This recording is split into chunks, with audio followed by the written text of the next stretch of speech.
สัญญาณเน็ตดีเสถียรหายห่วงต้อง M7350 ของ TP-Link หน้าจอแสดงเป็นหน้าจอ4เนาะนี่สิหน้าจอ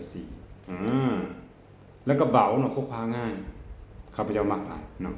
สามารถใช้กับอุปกรณ์เทอร์มินอลหรือว่าอุปกรณ์ปลายทางเป็นโทรศัพท์เป็นคอมเนาะเป็น iPad จังซี่ประมาณ10เครื่องเนาะ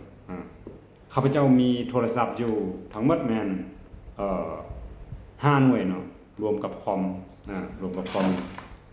1หน่วยถึง2หน่วยใช้งานสบายเนาะความไวเน็ตแม่นถ้าว่าใช้กับระบบ 4G 5G เนาะมันจะอยู่ระดับ150เนาะ150เมกะบิตเนาะถ้าว่าใช้กับระบบ Wi-Fi เนาะ2.4 กิกะเฮิรตซ์แม่นได้ประมาณ300เมกะบิตเนาะสากครั้งหนึงสามารถใช้งานได้ประมาณ 8-10 ชั่วโมงเด้บนสายสากใส่ของอันนั้นก็ได้เนาะสายสากของICBC ก็ได้สากแบบนี้เนาะเสียบก็เลยข้าพเจ้ามักใส่เบอร์หลัก5มันเสถียรดีเนาะแล้วก็ใส่ของ M Service เนาะของลาโทรโคมันยังมีอีกรุ่นหนึ่งรุ่นน้อยเนาะ M7000 หรือว่า M7000 รุ่นนี้เนาะราคามันจะถูกก่อน